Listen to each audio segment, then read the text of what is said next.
네, 안녕하세요. 한쌤입니다. 오늘은 2월 15일 오전 8시 26분입니다. 어제 반등에 대한 이야기를 좀 드렸어요. 그죠? 그리고 한 300분 정도 보셨던데, 반등 잘 드셨기를 바랍니다.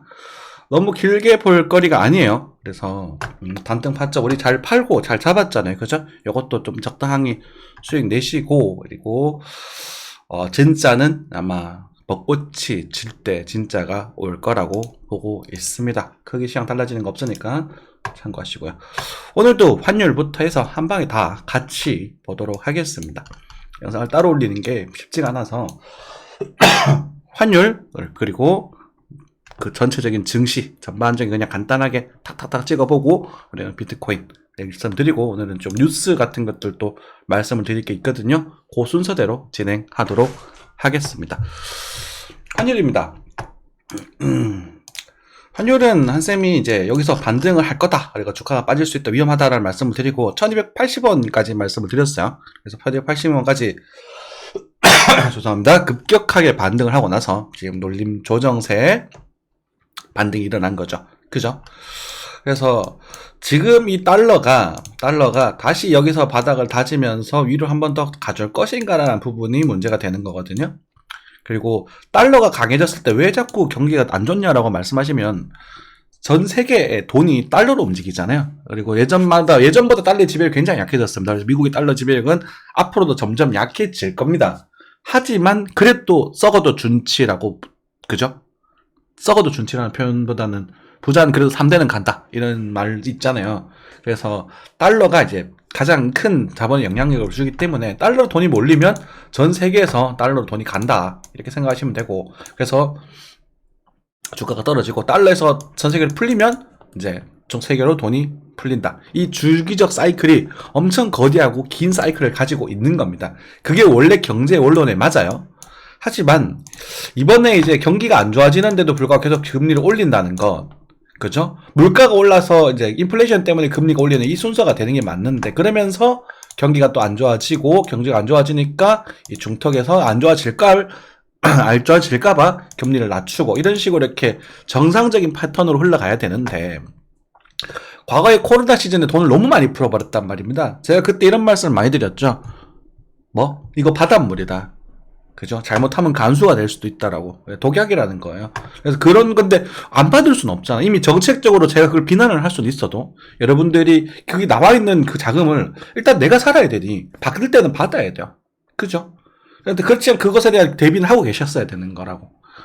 그래서 주가가 폭락하는 건 그때부터 이미 예정되어 있던 겁니다. 이해되시죠? 그 돈이 너무 많이 풀렸어요. 그런 돈들이. 그러니까 그게 정확하게 딱 그 돈이 아니라 그런 관련된 지원금이 너무 많이 풀려서 아직도 그게 사실 경기로 돌아가지 않고 투자시장이나 투기시장으로 몰리게 되면서 투기시장이 과열되었고 그것에 대한 후폭풍이 지금 일어나고 있는 것이다. 그죠? 한쌤은 그런 경제적인 상황과 차트적인 기술적 분석을 통합해서 말씀을 드리기 때문에 적중률이 거의 말도 안 되게 잘 나오고 있잖아요. 그죠? 자, 그럴 때 그런 부분이다라고 해석하시면 되고, 그래서 지금 이것에 대한 갭이 굉장히 커졌습니다. 이걸 또 다이버전스라고 하더라고요, 또. 그래서 다이버전스라고 나왔을 때는 보통은 경기가 이깁니다. 그래서 지금 주가가 반등을 하더라도 나중에 이제 크게 하락을 할 가능성이 있으니까 그것에 대한 대비는 계속 하고 계시고, 지금 단타를 번트를 치시더라도 크다라는 게 이만큼 떨어지는, 우리가 21년부터 고점에서 떨어지는 그런 정도까지는 아니더라도, 사이즈는 그보다 작더라도 하여튼, 꽤나, 그거보다 조금 작은 정도겠지만, 해도 꽤나 큰 자조정이 한번 나올 수 있기 때문에, 그것은 좀 대비를 하고 계시고, 각 테마별로 좀 버티는 종목도 있을 거예요. 그런 것들 투자하시는 게 좋지 않을까 싶습니다. 얘기 좀 길어졌어요. 아무튼, 달러 그런 상황이다. 그래서 미국에 대한 금리 인상은 한 2번 정도 더 할 것이다. 제가 말씀드렸죠. 2번 정도 더 할 거다라고 말씀드렸고, 그것에 대한 후폭풍은 예정되어 있습니다. 그래서 대비하고 계십시오. 대비하고 계셔야 됩니다. 제가 21년부터 이렇게 말씀드렸기 때문에 그게 실제로 결과는 22년에 나왔어요. 큰 결과가. 그래서 21년 말에 무조건 빠진다라고 말씀드렸죠. 무조건 빠진다. 예정된 악재가 있다. 그래서 지금도 우리도 예정된 악재가 있으니 조심하셔야 한다. 이런 말씀 드리겠습니다. 일시적으로 이제 연준 CPI 발표가 좀 높게 나왔어요. 6.4. 이제 예상이 6.2 정도 된 걸로 했었는데 제가 CPI 이번에 좀 높게 나올 거다라고 말씀을 드렸습니다. 이유는 일단은 중국의 리오프닝 관련해서 이제 그 유가의 상승들과 그리고 전쟁에 대한 추가적인 이제 되고 뭐 공세 이런 부분들이 좀 원인이 좀 된 것 같고요. 그리고 이제 중미국에서 적극적으로 소비자 물가가 이제 계란값이 많이 오르고 있어요. 그래서 그 계란으로 여러분들이 이제 정치를 좀 알아볼 수 있는 부분이 많거든. 이제 물가를. 그래서 그런 부분을 체크해서 그렇게 나오지 않을까. 그리고 좀 생각을 해봤고요. 그리고 데이터적인 측면에도 우리가 좀 제가 많은 채널들을 봅니다. 전문가 박사님들 이런 책을 맨날 보기 때문에 그런 것들을 교부해서 이제 차트적으로 기본적 분석을 하고 있고 기술적 분석과 더불어서 S&P는 미국인 5대 주식이에요. 그래서 우리가 이제 이게 경기의 지수에 가장 기반한다고 보시면 되는데 이렇게 진행될 가능성이 이제 높아졌네요. 그죠? 이런 식으로 이렇게 돌릴 가능성, 요 가능성을 좀 생각해야 될 것 같아요. 뭐 디테일하고 좀 다를 수 있습니다. 그래서 이까지 빠지게 될지, 자, 여기까지 빠지게 될지 아니면 여기서 반전을 할지는 모르겠습니다. 이렇게 갈지는 그건 알 수가 없어요. 그래서 이 바지까지 재수없으면 빠질 수 있으니 요런 것들은 여러분들이 조금 알고 계셔야 될 필요가 있는 것 같고, 그리고 이제 이번에 이제 연준의 발표 뭐 이건 관련된 그 발표들이 좀 있거든요. 이번 주에 이슈들이 그런 것들이 나오면서 이제 막 이걸 좀 여기서 흔들어내는 시장이 되지 않을까, 최근에 그렇게 싶습니다. 나스닥은 딱히 말씀드리지 않겠습니다. 나스닥도 S&P랑 똑같아서 어쨌든 빅쇼트를 봤고요. 그리고 저 같은 경우는 계속 이제 숏 포지션을 남고 최근에 또 다시 한 숏 포지션을 추가로 넣은 그런 상황이 되겠습니다. 벌어든 걸 또 담보를 계속 배팅을 하는 거예요. 왜냐면 그것에 대한 이 시황에 대한 확신이 있기 때문에 여러분 분할 매수랑 똑같은 개념이라고 보시면 될 것 같습니다. 그죠? 자, 나스닥은 뭐 비슷비슷하니까 나스닥은 딱히 그렇게 언급드리지 않아도 될 것 같고, 그리고 간단하게 볼까요?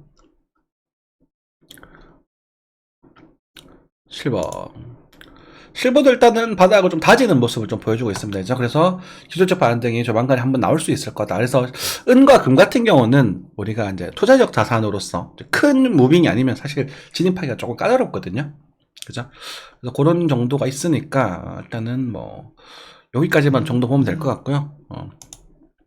다행스러운 거죠. 제가 이제 여러분들에게 말씀드렸던 것 중에서 우리가 리스크가 좀 있지만 우리가 가스 같은 경우 좀 싸다. 그래서 여기까지 빠질 수도 있어요. 하지만 여기서 정찰 정도 넣어봐라.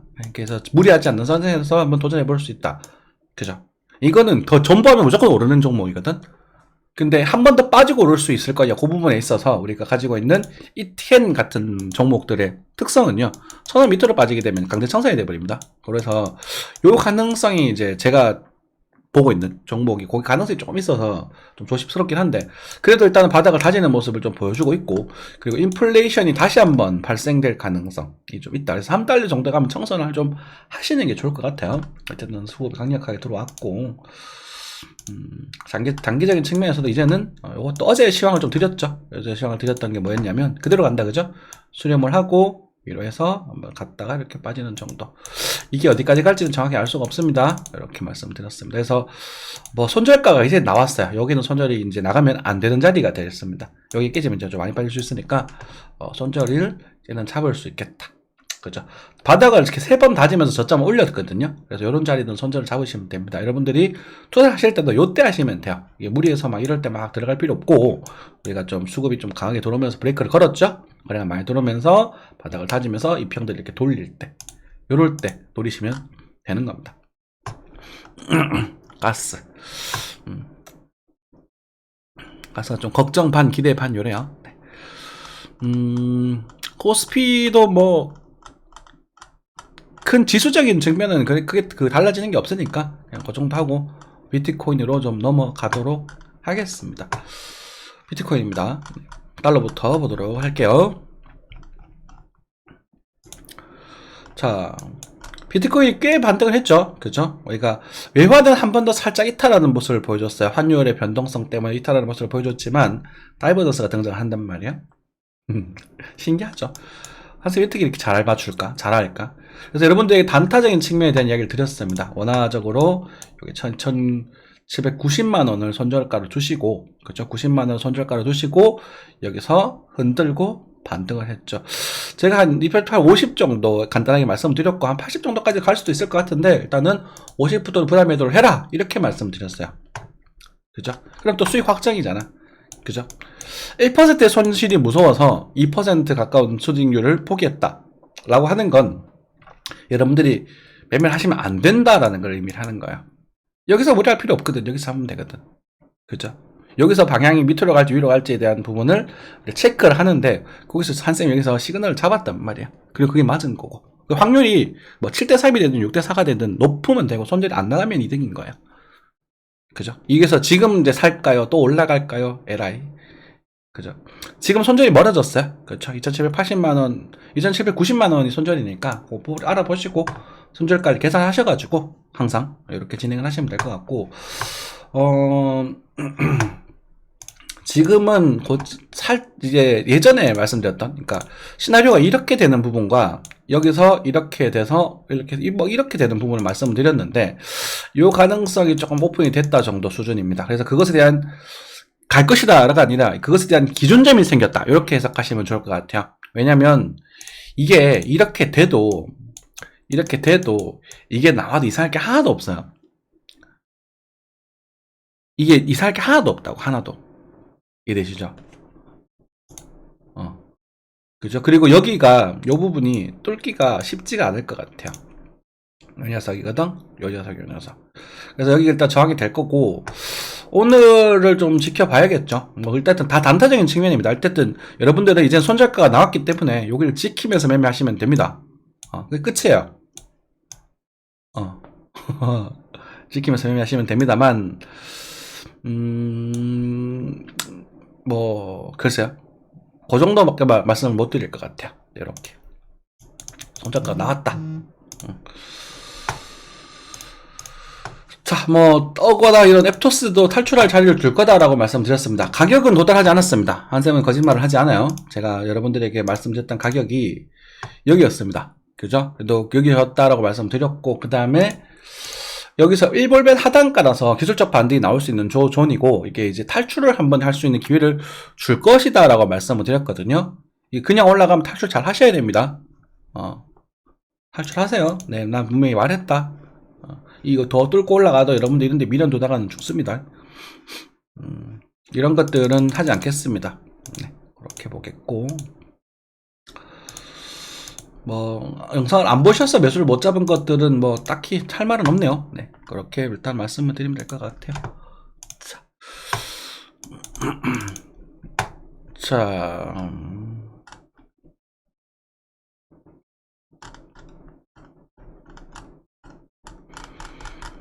뉴스들 중에서 우리가 조금 눈여겨봐야 될 게 있어서 간단하게 뉴스들도 좀 보겠습니다. 오늘 우리 워러스테이님께서 많은 뉴스를 퍼다 주세요. 그래서 여러분 여기서 필요한 뉴스를 좀 보시면서 관심 있는 종목들에게 투자하시면 될 것 같고 뭐 자율주행 뭐 그리고 AI 이런 종목들은 여러분들 이제는 좀 지금 이제 단타적인 측면 사기에는 약간 늦은 감이 염려가 있지만 아주 먼 미래를 보면서 천천히 투자하셔도 괜찮겠죠. 그죠?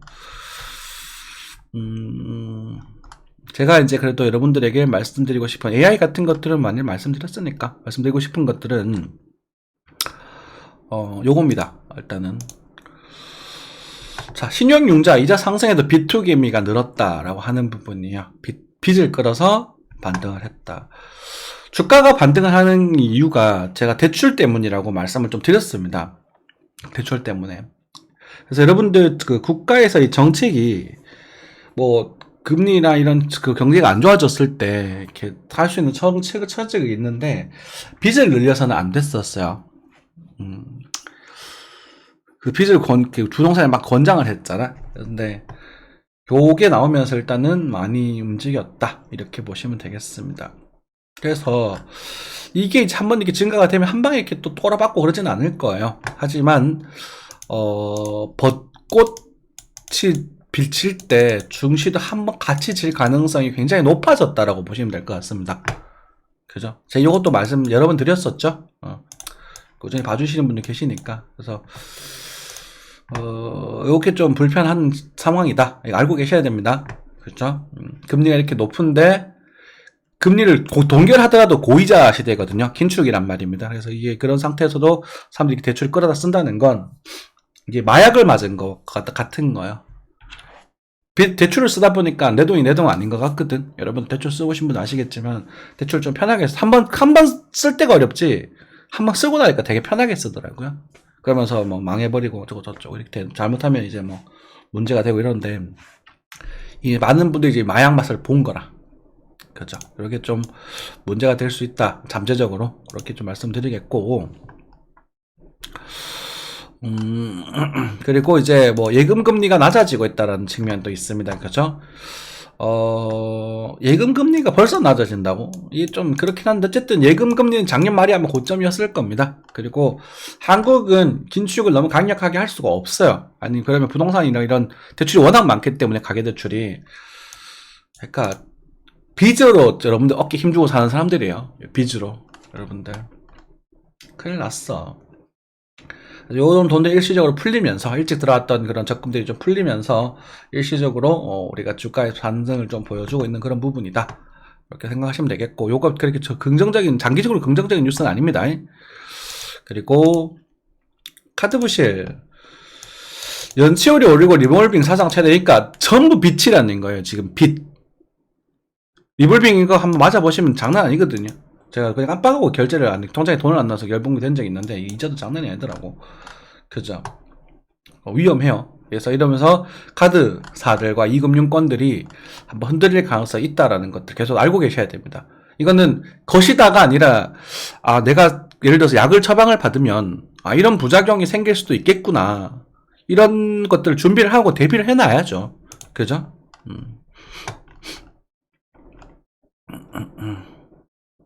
자, 그리고 이번에 주택이랑 물가가 안 떨어진다라는 거죠. 그러니까 이번에 그 CPI가 굉장히 높게 나왔어요. 높게 나올 거라고 말씀드렸어요. 예상하고 있었어요. 그래서 뭐 사람들은 맨날 CPI가 뭐 관건이다 이럴 하는데 그거 그냥 별 필요 없어요. 그냥 이번에 또 그 뒤표들이 다 나왔었단 말이야. 그렇다는 것은 이게 지금 연준이 좀 봐줬다는 이야기거든. 그죠? 이거 일시적으로 이렇게 인플레이션이 생기면 주가도 인플레이션이 생깁니다. 주식도 인플레이션이 생기고 다 인플레이션인 거예요. 이제 과거의 이제부터 정상적인 정책이 들어가는 거예요. 이해되십니까? 이제부터. 그런데 요것들에 대한 후폭풍은 그래요. 일단 금리 인상을 2번 정도 뭐 베이비 스텝으로 진행이 되겠죠. 원래 베이비 스텝이 큰 거거든. 워낙 이제 빅 스텝, 자이언트 스텝에 이제 익숙해져 있다 보니까 사람들이 이제 그것도 뭐 이해를 인정을 못 하고 있는데 베이비 스텝도 긴축입니다, 여러분들. 그래서 이런 것들도 알고 계셔야 됩니다. 네. 뭐 자잘한 거는 뭐 하지 않겠습니다. 이런 것들은 이런 것들 막 그 정치적 이슈는 좀 째겠습니다. 이 정도만 말씀드리면 될 것 같아요. 네. 지금 이제 코인도 좀 반등을 했고 그리고 미국 증시도 반등을 했고 오늘 뭐 한국 증시도 좀 반등을 하지 않을까 싶어요. 그죠? 그리고 뭐 일단 리오프닝 이미 선반영이 좀 됐지만 선반영은 이미 제가 몇 달 전부터 말씀드렸던 부분이고 상당히 많이 올랐어요.